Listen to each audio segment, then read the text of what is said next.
introducing me. I'm Joe Djordjevski, and I'd like to start by thanking you all for being here. I'm really excited today to introduce you to our presenter, Aida Kapetanović, who is not only a dear friend of mine, but also because her work closely reflects my own research interests as an environmental historian. But also for those of you involved with the RECAS program, you'll know that one of the themes is contributing towards a culture of shared future. And I think her work especially has a lot of potential for considering how different movements related to themes of environmental justice and the Anthropocene can contribute towards the project's goals. And so Aida Kapetanović is a PhD candidate in political science and sociology at Scuola Normale Superiore in Florence, and a member of Cosmos, which is the Center on Social Movement Studies of Florence. Her doctoral research investigates the recent environmental struggles in defense of rivers in Bosnia-Herzegovina and Serbia, and her focus is on the cultural and symbolic dimensions of collective action. She holds a master's degree in interdisciplinary research and studies on Eastern Europe from the University of Bologna, and her research interests broadly include social movements, environmental activism, cultural and symbolic dimensions of mobilization, nationalism, and identity building in Southeast European contexts. So I won't take up any more time. Let's give the floor to Aida, and if anyone has any questions during the presentation, feel free to type in the comments. Otherwise, I look forward to the discussion afterwards. And Aida, whenever you're ready, please feel free to begin your presentation. Yes, thank you very much. I'm really happy to be here with you, although only on the virtual screen and world. I hope to see you live soon. Thank you very much, Joe, for this introduction and also for inviting me today to share some of my studies and research with you. So as Joe said, yes, I'm at the very final stage of my PhD. Not only I identify myself not only as a scholar, but also as an activist. So my curiosity and my willingness to research on environmental mobilizations in our region is also derives from this activist background that I think can very well merge with some engaged scholarship. So my focus is on the local environmental struggles that emerged in Bosnia-Herzegovina and Serbia against hundreds of projects of small hydropower plants that invested the region. So to introduce you first to the general topic and to the issue that fostered these mobilizations, I would like to show you the map. Okay, can you see it? Yeah, it's changing. Okay. So this is how the region looked like in 2020. As you can see, it is covered with dots. The black dots represent the dams that had already been built by 2020, while the red ones are the ones that are planned or were planned. The bigger ones represent big dams, while the small ones represent small hydropower plants. That means that produce less than 10 megawatts of electric energy. And here we can zoom on the two countries that are my focus. As you can see on the left, in Bosnia-Herzegovina, almost all streams and water courses are covered with the dots. And in Serbia as well, we have an overwhelming majority of the projects in the southern regions, where actually the strongest movement against hydropower plants emerged on the rivers of the Stara Planina. And again, in these graphs, we can see how in both cases, both in Bosnia, this is the first one, and Serbia even more, the overwhelming majority of the projects were dedicated to these small hydropower plants, so under 10 megawatts of energy produced, or even under 1 megawatt of electric energy. So why was there this sort of gold rush to invest in hydropower projects, especially these small hydropower plants? One of the issues that fostered these investments was definitely the European Green Deal and the implementation of EU directives for the promotion of renewable energy sources as part of conditionality measures. That created a very favorable political and economic context for both domestic and foreign investors to invest in hydropower. And these specific type of small hydropower plants were particularly efficient for this scope because their small size made them applicable to almost any stream in the region, and also very easy and fast to construct.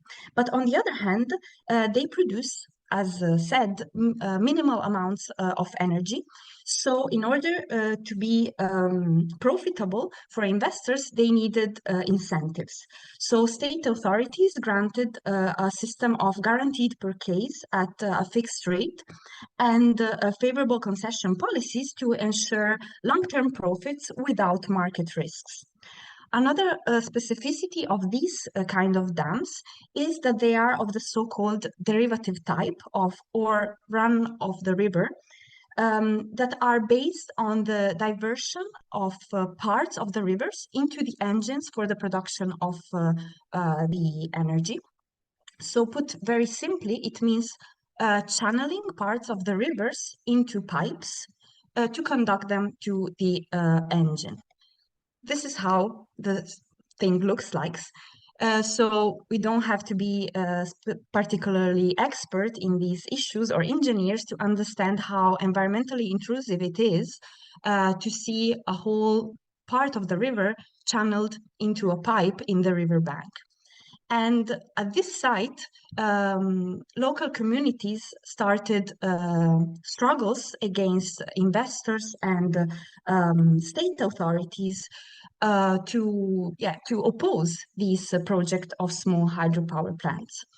They were also supported by environmental activists, NGOs, and experts, and led to the creation of broader environmental movements.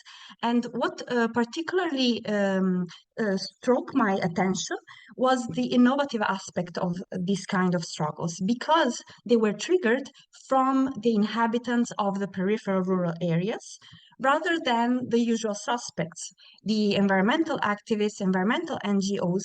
So they enable also to challenge the dominance of an NGO-led environmental activism in the region, and also to challenge an idea and a narrative that has been developed in the post-Yugoslav region on rurality that is often associated with conservatism, with nationalism and traditionalism.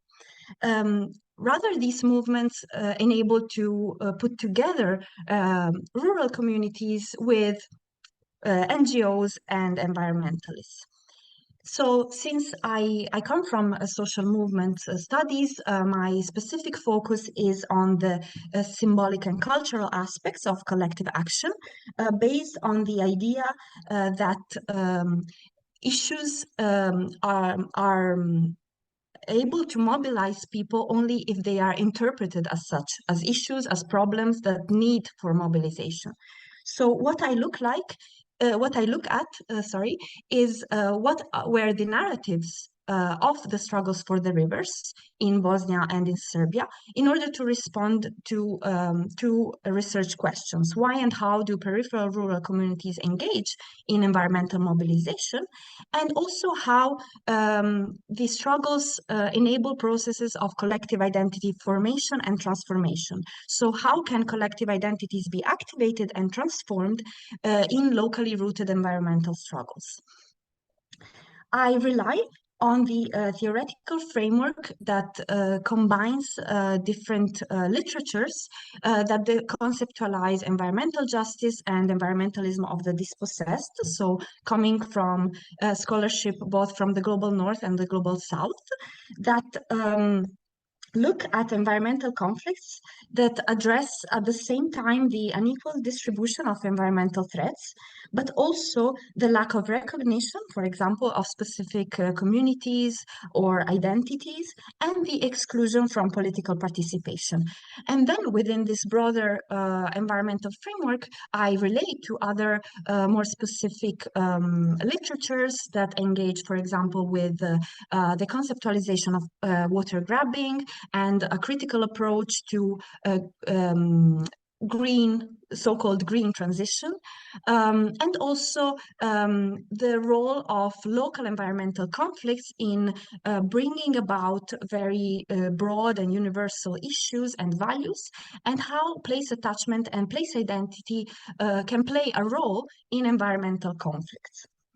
I think starting from this theoretical framework, it has important implications when we look at activism and environmentalism in our region, in the post-Yugoslav region, and more broadly in the post-socialist context, because it enables us to move beyond some mainstream approaches that are used in exploring environmentalism in the region, going beyond this post-socialist transition lenses, or the NGOization of civil society and environmentalism, and also on the processes of Europeanization and how they impact on environmentalism in the region.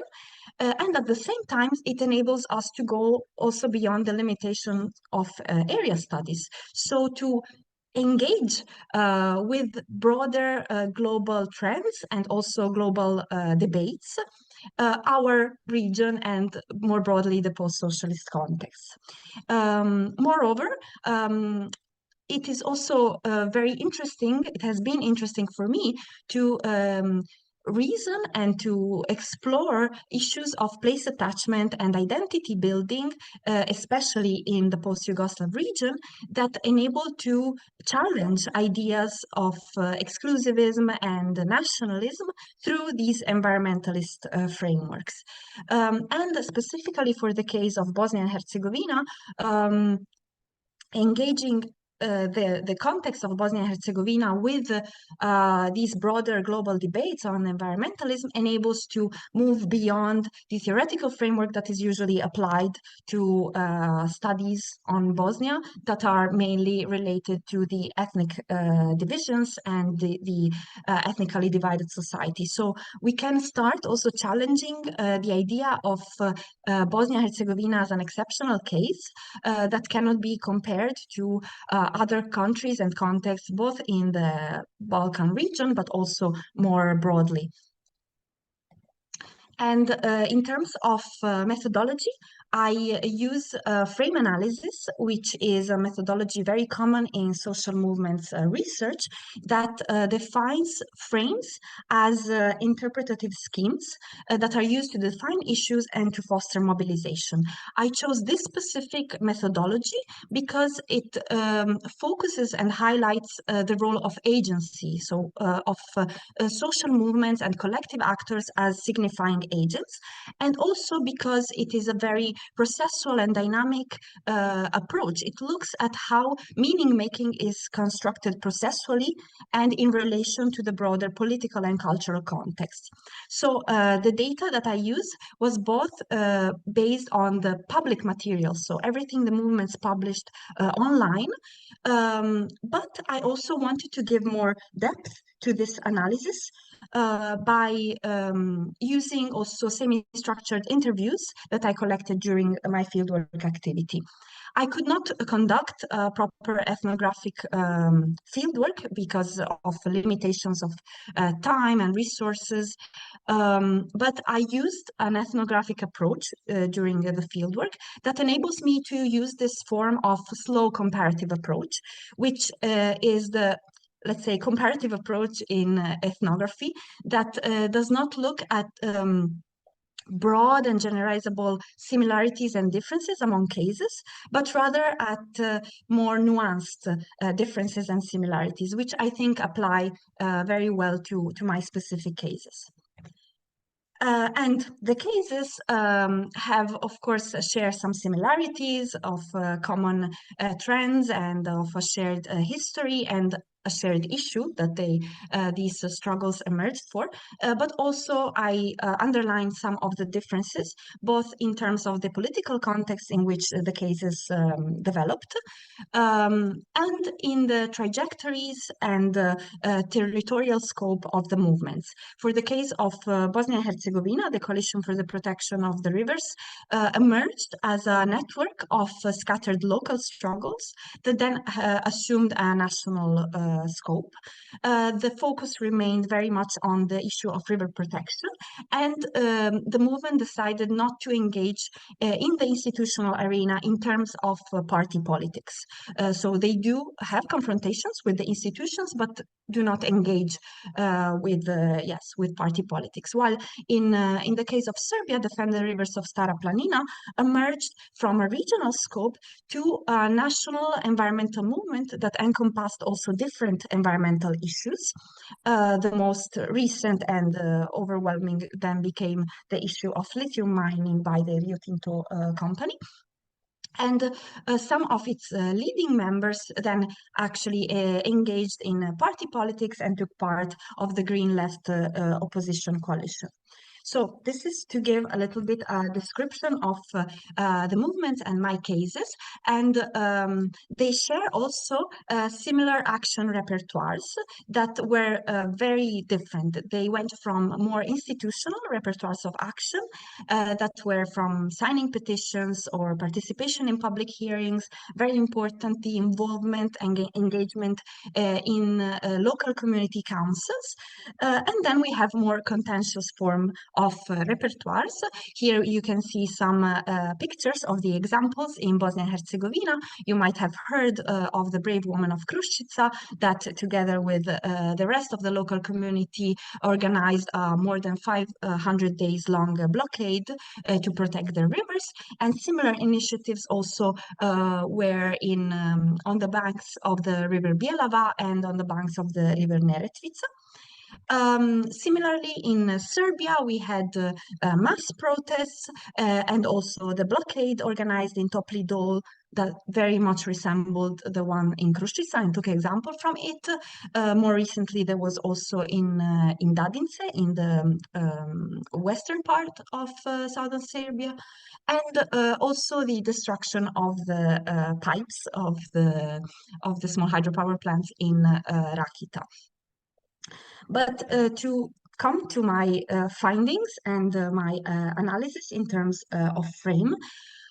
So in frame analysis, one of the things that we have to look at is how do social movements define the problem and the issue at stake?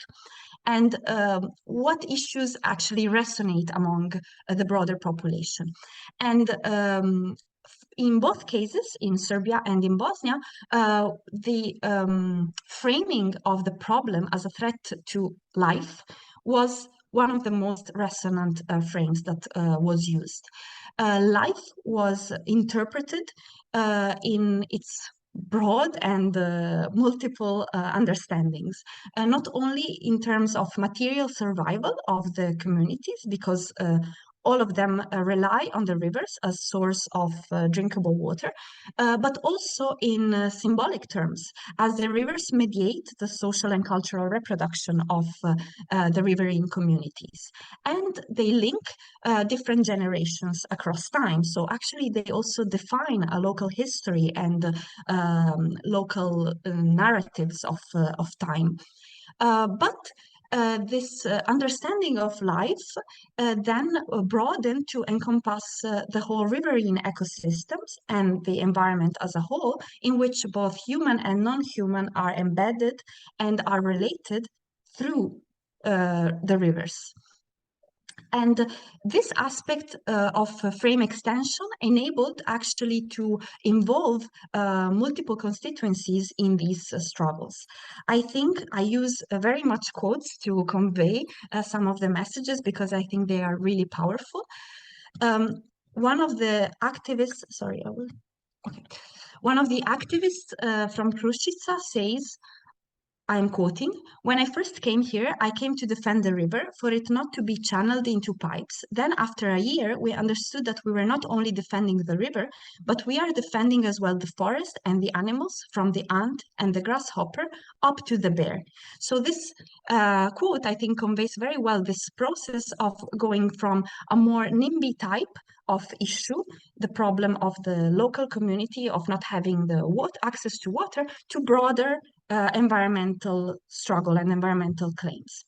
Then, as I said at the beginning, the part of that renders these movements forms of environmental justice movements is that they also had more explicitly political claims. And here we can find differences in relation to the different political contexts. In Bosnia and Herzegovina, the small hydropower plants represented for the movement a broad process of elite-driven privatizations of everything that is considered public and common, from public assets to common goods. These that were defined as ethnic privatizations were now seen to attack also natural resources. At the same time, and related to this, the movement against small hydropower plants enabled to once again claim and oppose the corrupt system that underlies the political economic structure of Bosnia and Herzegovina, and that has been cemented through the ethnicized power sharing system of Dayton. Again, I conveyed this with a quote. One of the activists, when describing who are those that invest in hydropower, says, "It is a big octopus that appoints people, employs them, does all sorts of things during the elections. It's a machinery hard to confront. Tycoons that came after the war with money collected with privatizations and all kinds of activities. It's them in conjunction with politicians." So these two aspects, very interrelated, privatizations and corruption, enabled the coalition to openly criticize the whole political system in Bosnia and Herzegovina. In Serbia, we have other different claims. The local populations, first of all, say that they were totally excluded from the processes of decision making. As one of the activists from Temska says, I'm quoting, "No one asked us, no one came, no one spoke. Here Temska is the largest village on the Stara Planina. Why didn't someone from the municipality come? Why didn't they ask us?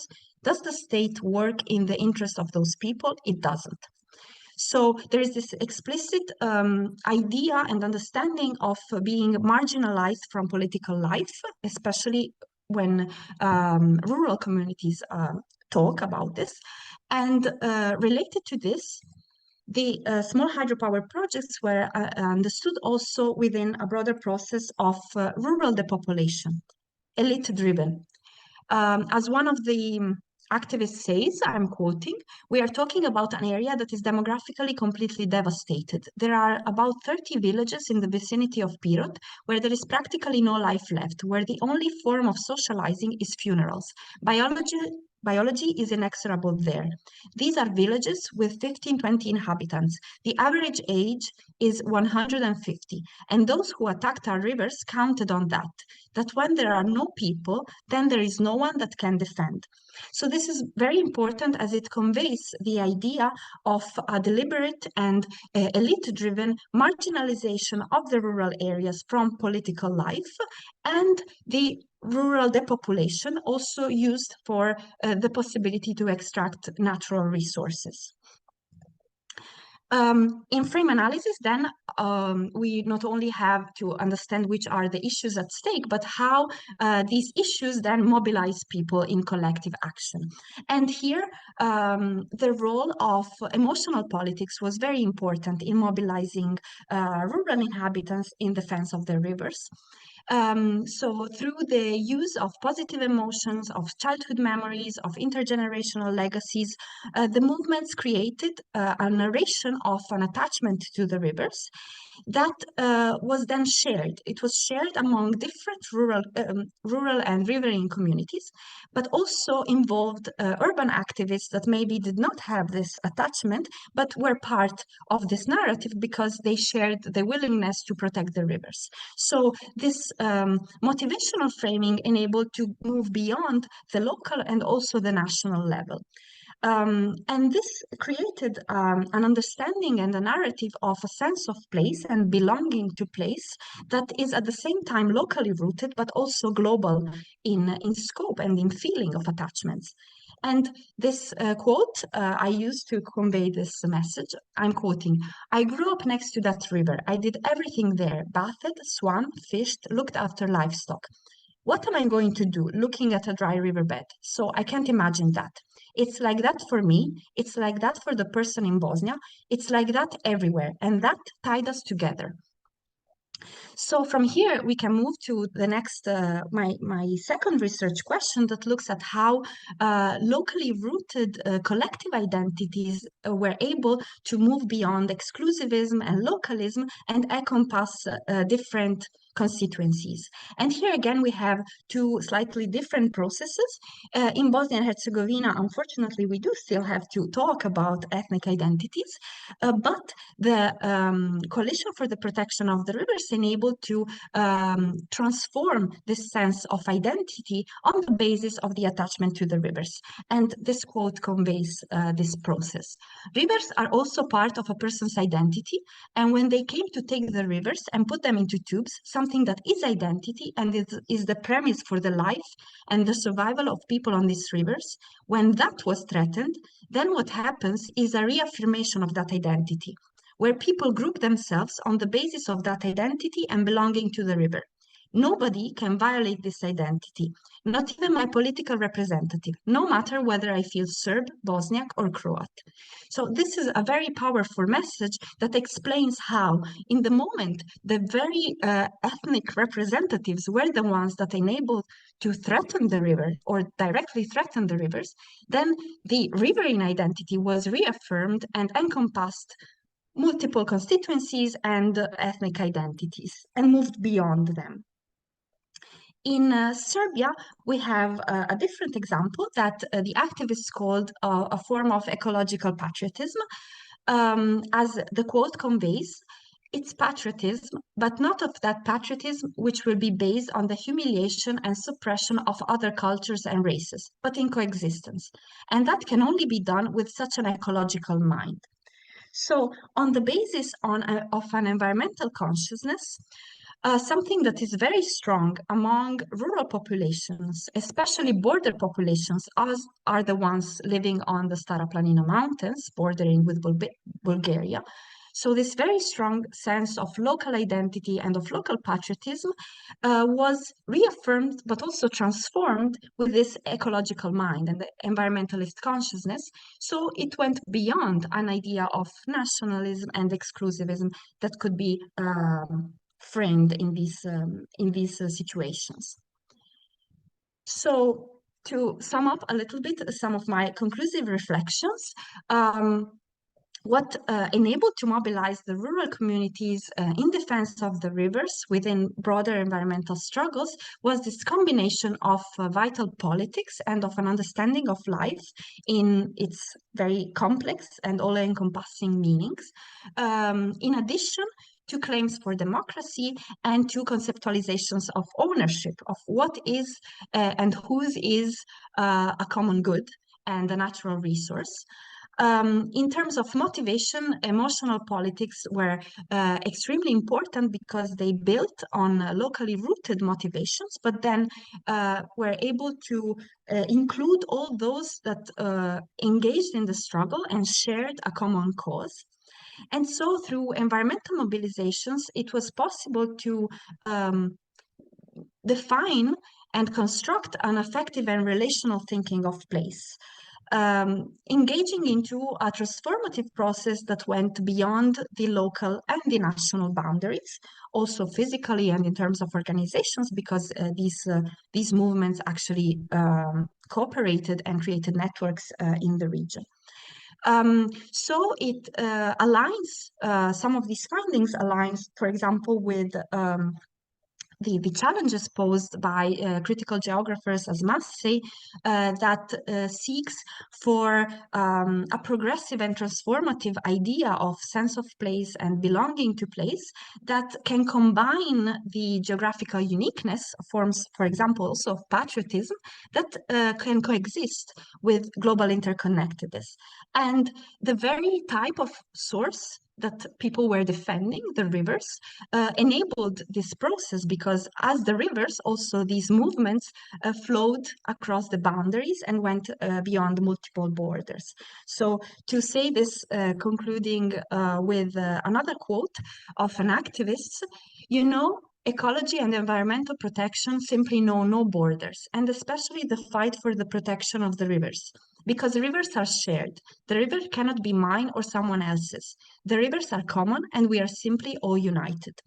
So one of the things that emerged from these struggles is how this shared sense of belonging to the rivers actually was able to go beyond multiple borders and multiple identities of ethnic belonging and of local belonging.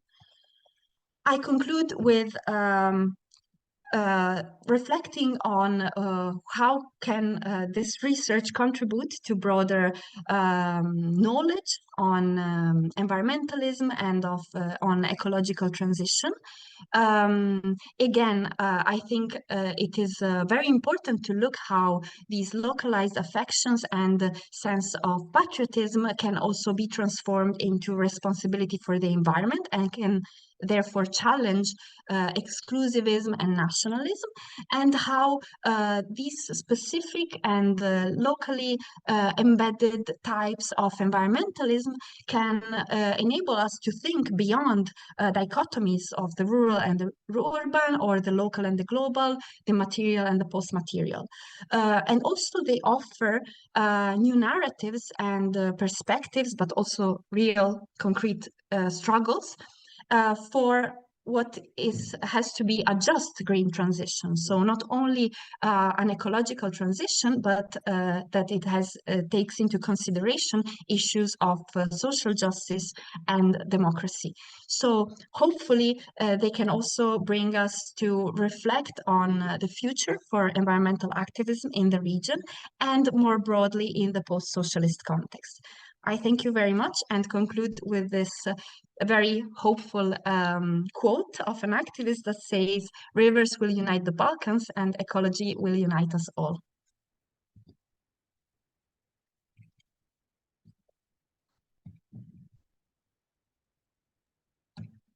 All right, thank you so much, Aida. Let's open the floor to questions. Does anybody in the audience have a question? You can just use the hand raise function. I see Anna has raised a hand. Go ahead, Anna.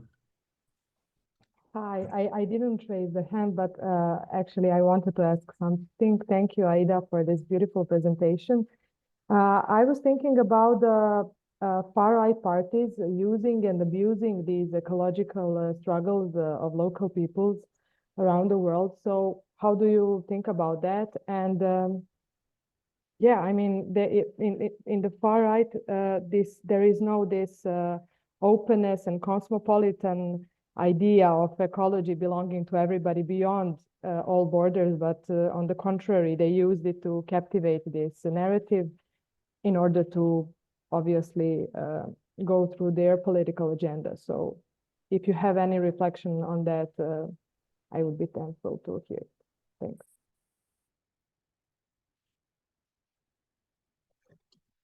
Should I reply to each of them? Okay. Okay, yeah, thank you very much, Anna.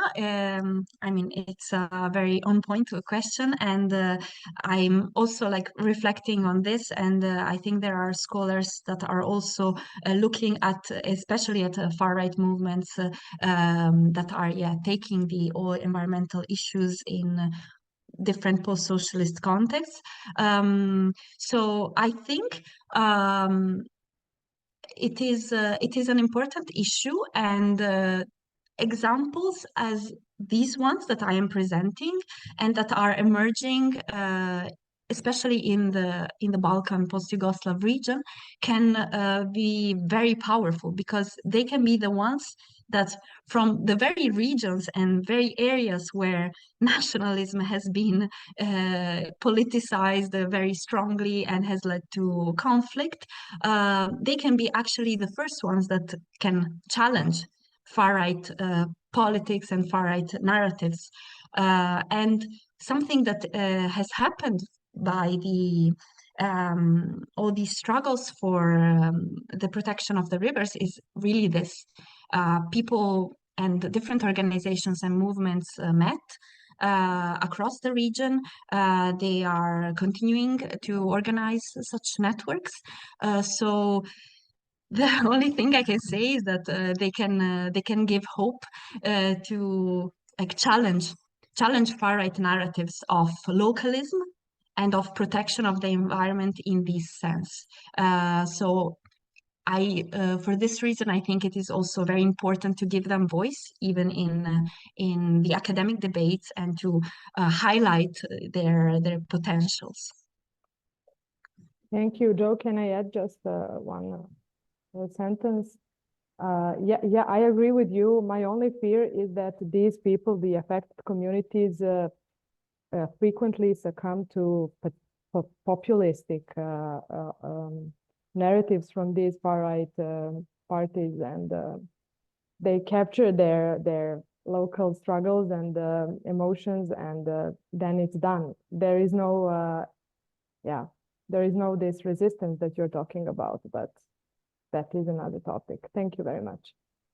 Yeah, sorry, I just forgot to mention also, I think, for example, in my experience when researching the struggles in Serbia and in Bosnia, a crucial role is really played by some environmental activists and NGOs that have a strong leftist and progressive leaning. So also like their presence and their real engagement in the struggle is extremely important, because this builds the trust among the rural communities and creates some sort of protection, let's say, from this succumbing to more populist and far-right narratives.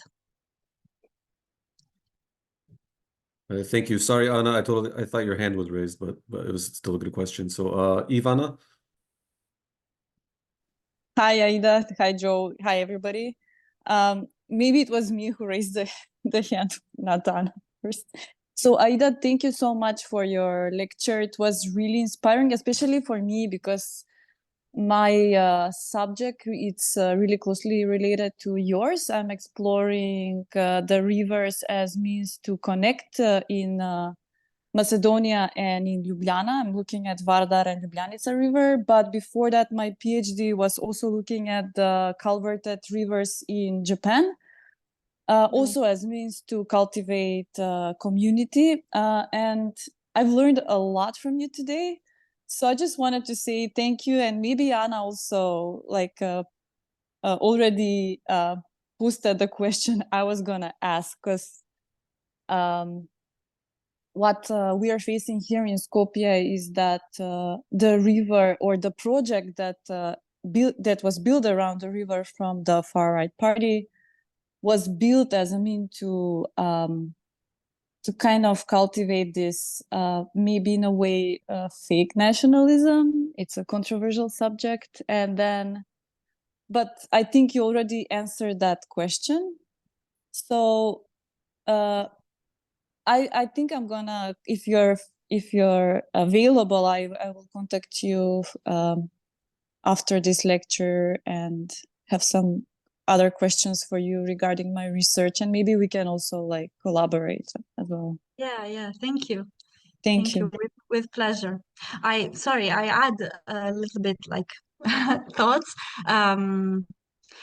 For this reason, for me, it was also very important to research about Bosnia, because Bosnia is really like the case that has always been like looked in terms of ethnic divisions, and the rural communities are the ones that in Bosnia are really like stigmatized as the ones that support the different ethnic parties. So when I saw how these people were really criticizing harshly their own ethnic representatives, I really saw that this potential of overcoming. So Bosnia could be at least in this case, the exception, but in a good sense. So to foster an idea of cooperation and inclusiveness, because their example is exactly this. Thank you. Okay, thank you. Ivana, Valentina also has a question. Yes, more than one. Hi, Aida. Very nice to meet you. I'm Valentina. I come from close to Zagreb. It was very interesting, so thank you very much. So my research focuses on community resistance to identity-based violence and segregation. So it's also kind of very related to yours to a certain extent. I researched on resistance to segregation in Tuzla and in Gorski Kotar, and I did a comparative analysis there. And I'm working now on memory of good things, which also kind of taught me, I was tempted to kind of thinking of rivers as a source of memory as well of the local population. So it might be a nice kind of topic once you complete your PhD. But I have a few questions for you, three, if you don't mind. First, I mean, interesting that this kind of tendency of the hydropower plants started after the European Green Deal. So I wondered if you could compare the context in Serbia and Bosnia-Herzegovina with a little bit of a broader context. What is happening in the other countries? Are they facing something similar? Is there similar movements, or I mean, is it very specific to Bosnia and Serbia? Would be my first question. My second question would be if in your research you have had a chance to look into the gender dimensions of those movements. I kind of tend to see a lot of women on those photos, or maybe it's just my eye, but is there any gender dimensions you could tell us about? And the third question is if you can tell us a little bit on the results of some of those struggles. I know that many of them are still ongoing, but what are your observations so far in terms of the claims of the local populations, but also in terms of I would say, the interest of the rivers? I did read some research which tends to imply that there is commodification of these rivers by the local population, and that the struggle is actually, I mean, which is okay to a certain extent, but it can also lead to very non-environmentally friendly practices by the local populations. If I recall well, it was on Una and the ecotourism, which is also kind of, I mean, damaging the river or harming the river in many different ways. So these would be my three questions, and thank you so much again. Thank you very much, Valentina. Yes, very, very interesting questions, and things that I also reflected on. So absolutely, the trend is in the whole region, and so it is also possible to look at these broader trends of the expansion of the European Union and these neoliberal forms of green transition by some activists, and some movements are emerging also through the lenses of forms of neocolonialism. So here again, we also have a critical perspective on this that can then also take different shapes and forms. It can also move towards populism. Definitely, I chose these two cases. Well, first of all, because I come from Bosnia, so my heart brought me there. But also because these two movements were the ones that were developed mostly in the last years and reached this national scope, and because they are the leading movements, and they are among the leading activists in the region that are working on this regional cooperation. But there have been movements in Albania, in Kosovo, in Montenegro. And actually, yes, there is also this part which I would like to focus a little bit more on, maybe like in the future, really about how this regional networking is going on and how it is created, because it was also a very powerful aspect. They already met among different river guardians and people protecting the river in Sarajevo when I was already when I was in fieldwork, and they are continuing also cooperation. For example, the issue of lithium mining that has emerged very strongly in Serbia is actually now also a risk in Bosnia, and probably we will have this problem also in other countries. So there's also this mutual learning and sharing and connecting that is really much going on, and it is led by some of the leading activists that have also this more leftist approach that want to overcome the borders. As for the gender dimension, yes, there is absolutely a strong presence of women. I had the opportunity to reflect on this with activists. Many women understand how struggling for the environment is also an issue that is very much related to the women's emancipation. Some with different perspectives and understanding of this. But yeah, this is especially in Bosnia. The women were very much protagonists and leading activists of the movement in all cases, in the local cases and also at the national level. In Serbia, a little bit less. There were some really strong women, but still there has. I have been talking with this activists that there's still a lot of work to be done to bring women in the public sphere and in the political sphere, and to take some space from the leading activists that are mainly men. And related to this, also interesting, the age dimension. There has been a lot of participation while, let's say in Western Europe, environmental issues come very much from younger generations. In the cases of Bosnia and in Serbia, especially, I mean, among rural communities, there's they are older, as also the quote said. But this has also been an interesting component, how these middle-aged and older people engaged into activism, and both from having also an environmental sort of consciousness and ontology that derives from the socialist period and the socialist formation. On the other hand, also in strategic terms, because they can be less blackmailed in terms of losing the jobs and so, because maybe they are already retired, so they are more at disposal for the struggle. They also think very much about these things, which is very interesting.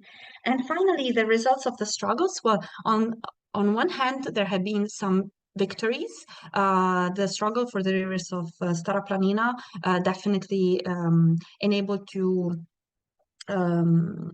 how do you say, to cancel all the projects in the special plan of the Pirot municipality. Unfortunately, it remained a victory at the local level, while other struggles are ongoing in other parts of Serbia, and they have been a little bit sided by more pressuring issues, as for example the lithium mining.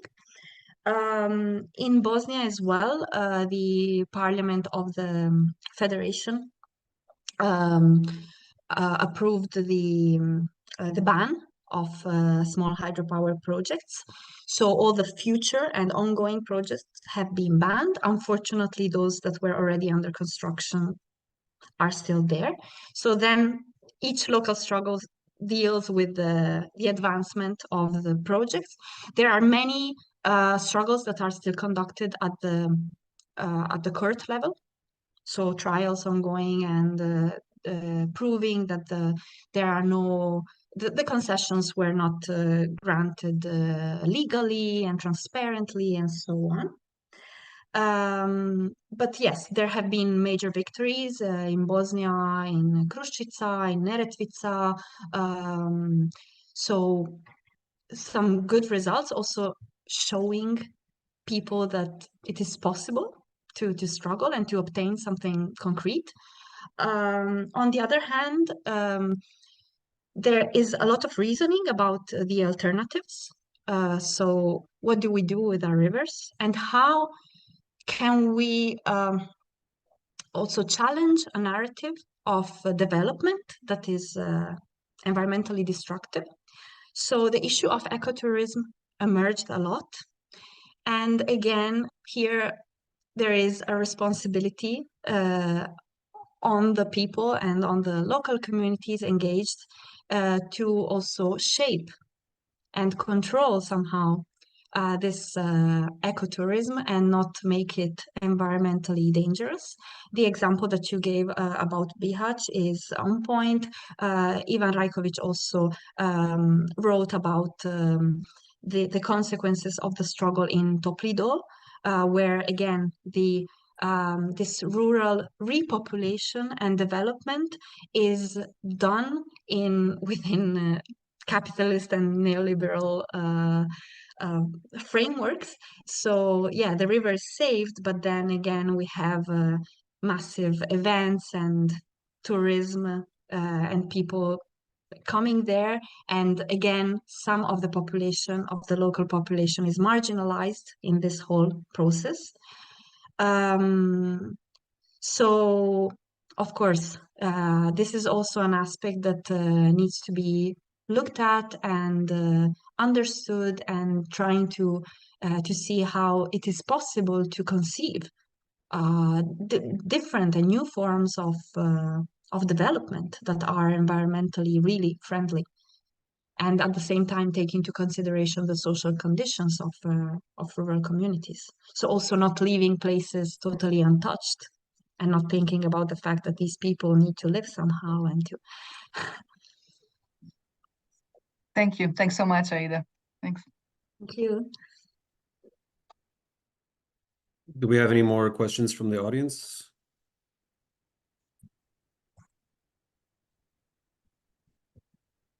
Aida, I have a few. Okay, go ahead, Carlo. Thanks.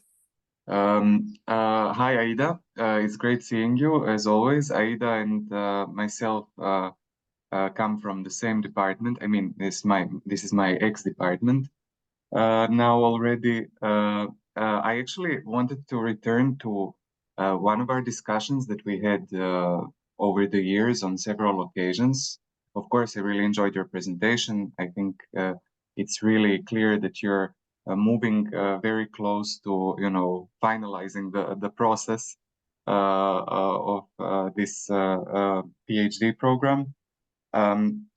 One of the things that I'm always curious and that I always like to discuss with you is this struggle of presenting the relevance of cases from Southeast Europe to the Western audiences.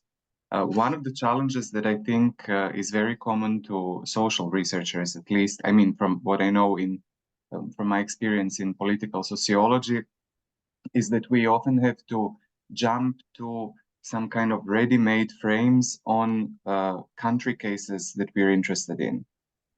So, if you work on Bosnia and Herzegovina, you have to talk about ethnically divided society. You kind of have to at least scratch this literature and this kind of frame in order to show the Western academic audiences that usually have the resources and the power to actually, kind of explain what is the relevance of your work. I wanted to maybe hear from you on this experience, and maybe how do you think this changed during your research process, and whether you think what do you think is the way forward in that specific issue?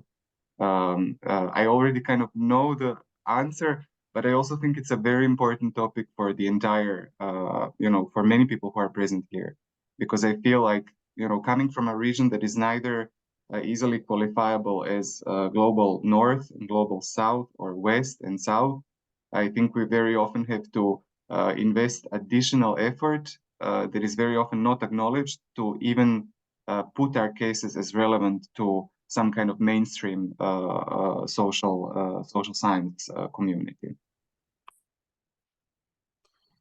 Thank you so much, Carlo. It's such a pleasure to see you here. And yes, you definitely voiced my struggle and our struggles in our department in Italy. Well, from one point of view, I think we just need to continue like bringing our region, our cases in general debates and in literature, and really like to struggle for it, because I think also, I mean, there is politics in academia as well, and this is part of it. So like engaging into knowledge production and bringing post-socialist context, post-Yugoslav context into broader knowledge production. Actually, my whole process was very hard. At the beginning, I only focused on Bosnia, and it was somehow also comfortable because I didn't have to engage so much into. I just applied the theoretical framework of the ethnically divided society, and then I was showing how actually movements go beyond this. But actually the need to prove the relevance of a case as Bosnia, and also the pressure that I had from some of colleagues and supervisors to add another case and do this sort of comparison actually helped me a lot. So at the point I was looking at Bosnia and Serbia, I could already go beyond this this limited framework of, for example, the ethnic divisions, and I just did something in my thesis that demonstrates this process. So I had in my theoretical framework the whole part on social movements in ethnically divided societies, and then I realized how it was not my theoretical framework anymore. I just put it in another part in explaining the context. Of course, I have to deal with it, dealing with it in a critical sense, challenging it. But the point is, we can insert ourselves and our cases, even the smallest example of activism and struggles, into global debates that go from the global north and the global south, because the mechanisms are global, the trends are global. Green capitalism is today's one of the strongest force, and it is a new form of dispossession. So we can have really many examples in different parts of the world that can be seen as comparable. So my attempt was to make this step. There are scholars already doing it, and I align very much with them, with looking at locally specific and embedded examples of activism, not only in terms of the environment, that challenge the Western normative approaches, that are also not totally similar to what comes from the global south, but that can offer something that is specific but also relatable both to the global north and the global south debates. So yes, I think we all that work on the regions should really do this as much as possible, because we do have a region that is undergoes the effects of global trends and also is connected to the world. I mean, as every part of the world. Thank you. I'm sorry, can you hear me? Okay, I don't have a question, but I want to share my opinion with you. Congratulations to Aida, and during your presentation, I remember the similar situation in Albania with Vjosa. Maybe you know better than me with Vjosa River. And now Vjosa is protected, and this is a merit of some international activists and some international organizations. And in my opinion, maybe this is the same issue or the same challenge in Balkans area, maybe. Yes. Thank you. Yes, no, definitely. Also, this interconnectedness is being built by the activists. Activists, I mean, in our region, they all engage with global organization, European organizations.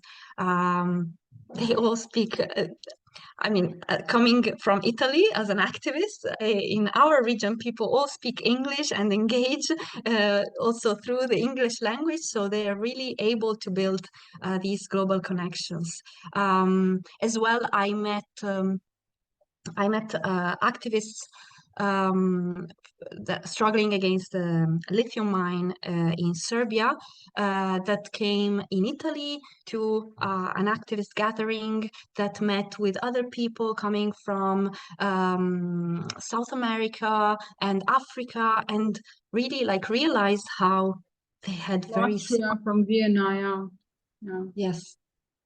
So, I mean, they are actually showing us how we also as scholars can look at these interconnectedness of the issues, the problems, and the struggles.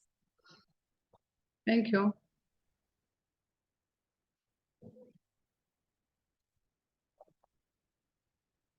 Thank you. Are there any more questions from the audience? I just have a comment, if I may, just to continue the thought. May I? I'm Linda Gucia from University of Pristina. I didn't get a chance to hear the entire presentation. I had classes, so if there's any way I can listen to the recording later on, that would be great. Just wanted to share, I'm also working in protection of water activism and some activism being built in Kosovo in the past 5-6 years around river protection. I think that as researchers is also very, I know from my research that activists are already collaborating and talking to each other. In Kosovo, for example, we have some cases of joint protest of Serbs and Albanians to protect the river, which is one of these rare occasions when Serbs and Albanians get together spontaneously for a cause. Or there's a lot of collaboration in that sense. I think it's also important for us researchers to have platforms like this. Maybe I'm new and at this topic. I researched feminism and women's activism before, so this is a new topic for me as well. So I don't know the platform, but I really would appreciate also the researchers from the region talking to each other about their findings and their research. It would be great. And I agree with what was said. It's a lot of potential and connects. I think this is a topic that really connects.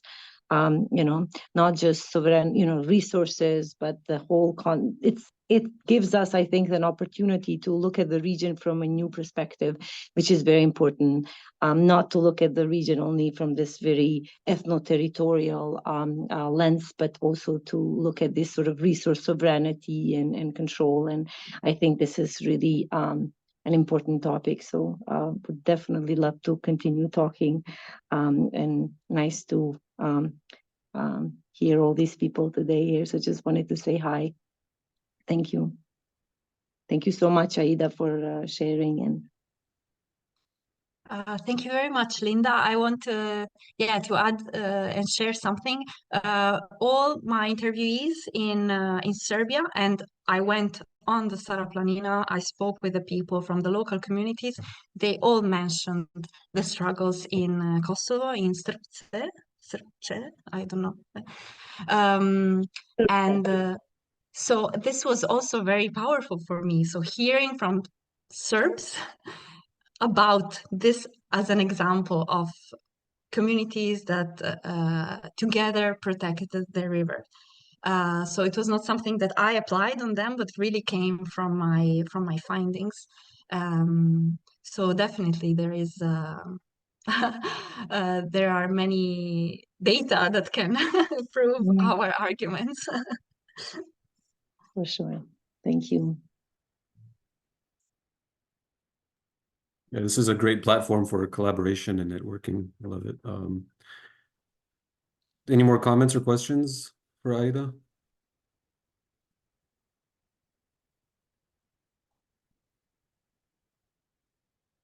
It looks like Anna has a potential reference for an article in the chat. Otherwise, Aida, this is such an exciting project, and the fact that it's ongoing and relevant beyond the case studies, has so much potential for growth as well. So I don't really have any questions, maybe just some suggestions for the future, depending on what you decide to do with the project. If you want to maybe turn your dissertation into a book, or to do a postdoc that kind of keeps working or maybe expands or looks at different case studies. I wonder, you do such a good job looking at the sort of the people on the ground and the different levels of agency. But I want to maybe see more from the state, from the top down side of things. What does this show about how states view these rural communities? And can the way that they use spatial planning, can that maybe be put in conversation with the concept of slow violence, or different ways that people in power sort of use violence over time in ways we might not expect to basically make unwanted populations invisible. Also, as Valentina pointed to memory, I wonder, how do these movements maybe connect with attempts at preservation of memory, or even construction of memory of these communities and the environments and landscapes that they live in?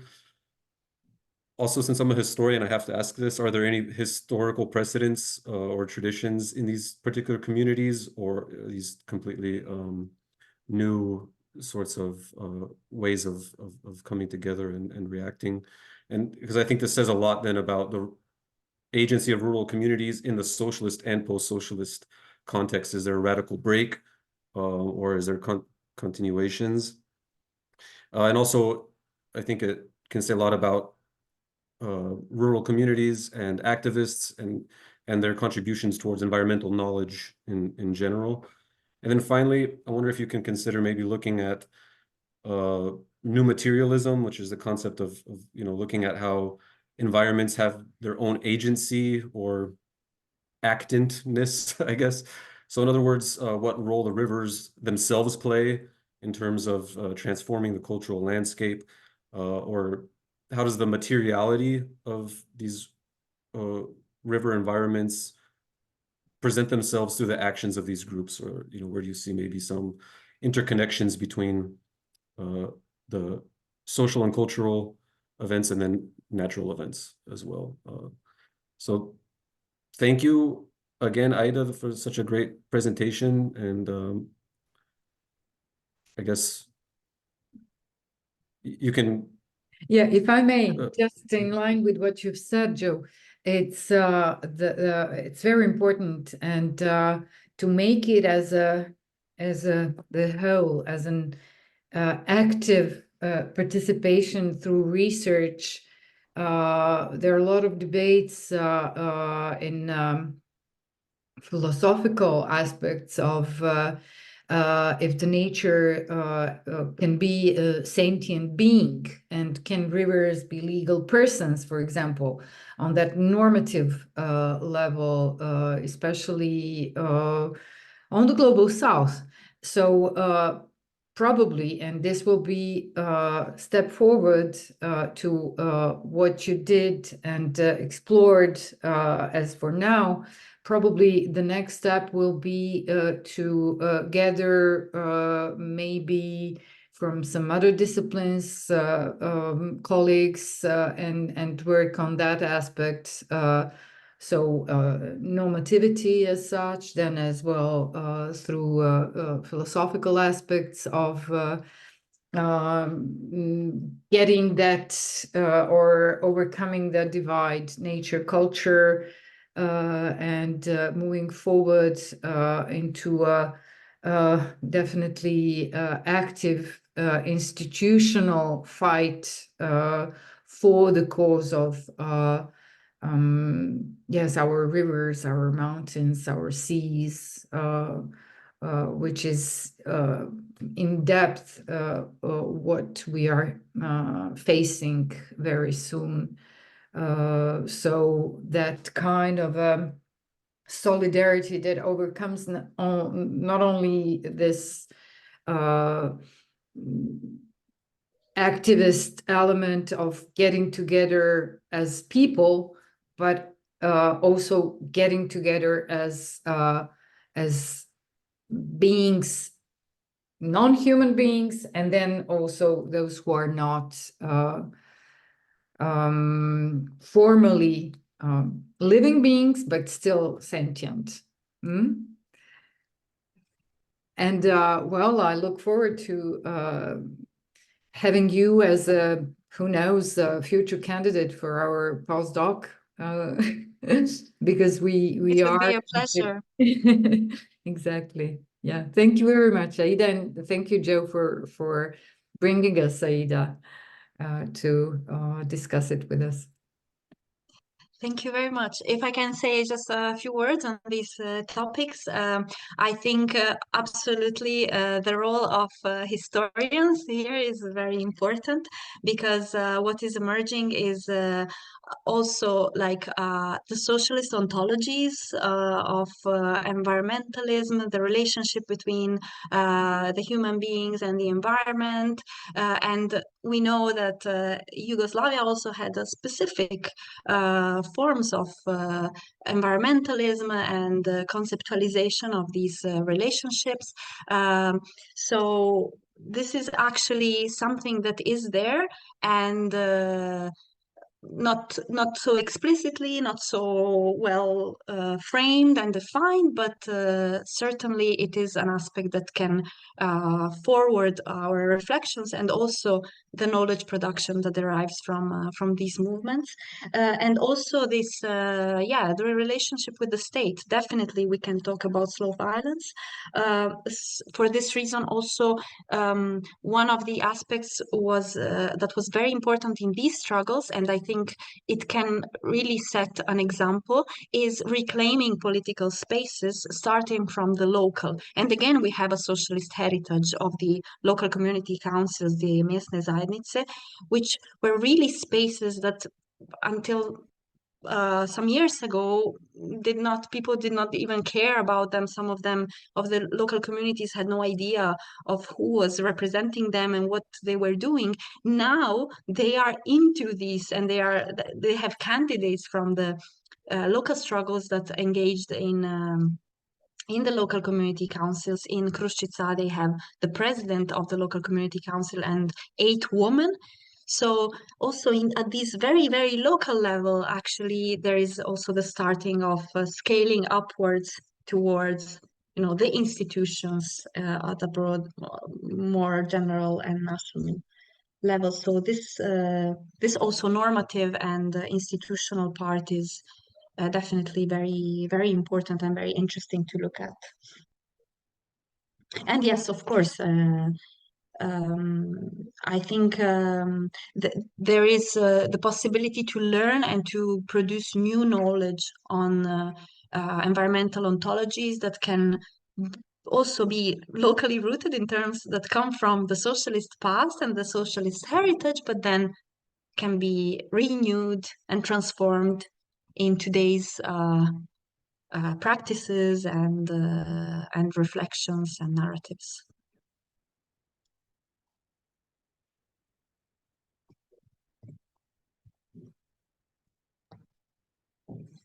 Okay. Any last comments, questions? Well, thank you all for such a great discussion, and thank you, Aida, for a great presentation. I guess we can maybe end there if I don't know if anybody wants to write anything in the chat before we go. Otherwise, have a great day, and see you at our next presentation seminar. Yeah, we just have another, yes, this is a thing.